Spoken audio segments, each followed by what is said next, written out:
రాజ్యాధికారంతోనే BC వర్గాల అభ్యున్నతి సాధ్యమని గుర్తిస్తూ ఆ మేరకు బీసీ కులాల వేదిక లక్ష్య సాధనకు కృషి చేయడం జరుగుతుందని బీసీ కులాల వేదిక నాయకులు పేర్కొన్నారు. కడపలోని బీసీ భవనంలో శనివారం బీసీ కులాల వేదిక ఆధ్వర్యంలో బీసీ కులాల రాయలసీమ జిల్లాల ఆత్మీయ సమావేశం నిర్వహించారు.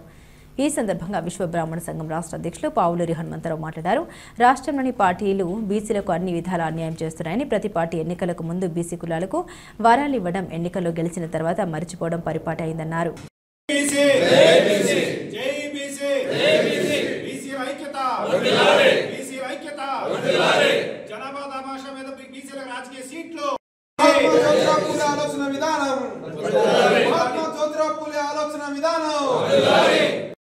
హనుమంతరావు పావులూరి బీసీ కులాల వేదిక తరఫున ఈరోజు కడపలో 4వ సమావేశంగా విజయవాడ, గుంటూరు, ఉత్తరాంధ్ర తర్వాత 4వ సమావేశంగా కడపలో నిర్వహిస్తూ ఉన్నాము.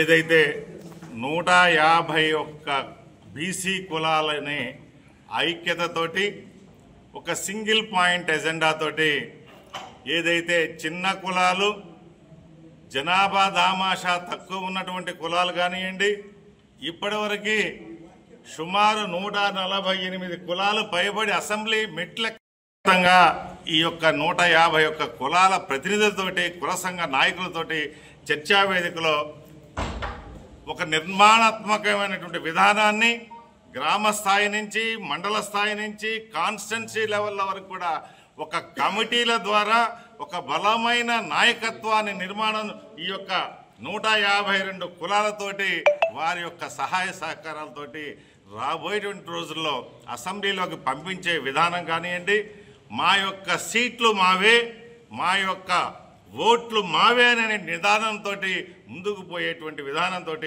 రాజ్యాధికారాన్ని సంపాదించినాడే ఈ బీసీల జాతుల యొక్క అభివృద్ధి జరుగుద్ది అనేటువంటి లక్ష్యంతో ముందుకు పోయే విధానంలో మనం పనిచేసే దానికి, పూర్తి స్థాయిలో బీసీలను చైతన్యవంతం పరిచేదానికి ఈ రోజున 79 సంవత్సరాల ప్రజాస్వామ్య వ్యవస్థలో బీసీలని అణగదొక్కిన విధంగా రాజకీయ పార్టీలు ఏమన్నా కానివ్వండి, పూర్వకాలంలో రాచరిక వ్యవస్థలో ఉన్నటువంటి ఉత్పత్తి కులాలుగా రాచరికం చేసినటువంటి బీసీ కులాలు ఈరోజు ఫ్రాగ్మెంటేషన్ అయ్యి కుల వృత్తులు పోగొట్టుకొని అన్నమో రామచంద్ర అన్నటువంటి పరిస్థితిలో రాజ్యాధికారం లేకుండా ఉన్నటువంటి పరిస్థితిలో దాదాపుగా మనము గత 36 సంవత్సరాలుగా 3 పుష్కర కాలాలుగా బీసీల ఉద్యమాలు చేస్తున్నటువంటి పరిస్థితిలో ఒక్కడి కూడా బీసీ కమిషన్లు ఈ 75 సంవత్సరాలు 79 సంవత్సరాల్లో 6 కమిషన్లు వేసినప్పటికీ కూడా ఏ ఒక్క కమిషన్ రిపోర్ట్ను కూడా యథాతథంగా అవలంబించినటువంటి ఆచరణలోకి తీసుకొచ్చినటువంటి పరిస్థితి లేదనేటువంటి విషయాన్ని మన బీసీలందరూ కూడా గుర్తుపెట్టుకోవాల్సిన విషయం ఉందని తెలియజేస్తా ఉన్నాను. ఖచ్చితంగా మనకి బీసీలకు చట్టబద్ధత అనేది గౌరవ మోదీ గారు మనకిచ్చారు, మనం గౌరవంగా చెప్పుకోవాలంటే ఇంకా దాంట్లో కూడా ఒక లొసుగుంది. ఎస్సీ ఎస్టీలు ఏదైతే ఉన్నారో వాళ్ళకి ప్లానింగ్ బోర్డులో, కమిషన్లో చెప్పుకోవడానికి అవకాశం ఉంది. మన కమిషన్గా అవకాశం ఇవ్వలేదండి. సో ఇంకా మనం ప్రతిదానికి కూడా పోరాడే పరిస్థితిలోనే ఉన్నాము. 100% దేశ స్థాయిలో మనం పోరాడుతూ ఉన్నాము.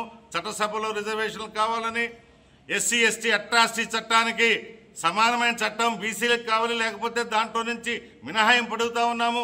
బీసీ ఉద్యోగులకు ప్రమోషన్లు ఇవ్వమని అడుగుతూ ఉన్నాము. బీసీలకి మంత్రిత్వ శాఖ ఒకటి ఇండియా భారతదేశంలో అడుగుతూ ఉన్నాము. ఇలాంటివే కాదు, మన రాష్ట్ర స్థాయిలో కూడా రాజకీయ పార్టీలు ప్రభుత్వాలు ఏర్పాటు చేసే ముందు మనకు చెప్పే తాళాలలో ప్రత్యేకంగా మనం ఒకటి ఆలోచించండి. బీసీలకు రక్షణ చట్టం ఇస్తామని చెప్పింది. ఈరోజు కూడేం ప్రభుత్వం ఆలోచించిన 1 సంవత్సరం అయిపోయింది. ఇప్పటికీ రక్షణ చట్టం ఇవ్వడానికి ఏమైనా డబ్బులు అవసరమైతే పెద్ద బడ్జెట్ కావాలా? 52% ఉన్న బీసీలకి బడ్జెట్లో 50% ఇవ్వడానికి అవకాశం ఉంది, ఇస్తున్నారా? ఖచ్చితంగా రాజకీయ పార్టీలని డిమాండ్ చేయాల్సిన అవసరం ఉంది. ఏదైతే మీరు అసెంబ్లీలో తీర్మానాలు చేశారో 50% ఉన్నటువంటి బీసీలకు చట్టసభల్లో రిజర్వేషన్లు కావాలని చెప్పి, ఇవ్వాలి అని చెప్పి మీరు తీర్మానాలు చేశారో కట్టుబడి రేపు వచ్చేటువంటి ఎలక్షన్స్లో లోకల్ బాడీల్లో 40% ఇవ్వడం కానివ్వండి, 50% పెంచడం కానివ్వండి, రాబోయేటువంటి అసెంబ్లీ పార్లమెంట్ ఎలక్షన్లో ఖచ్చితంగా మీరు చేసిన తీర్మానాలు కట్టుబడి సీట్లు కేటాయించాలని కూడా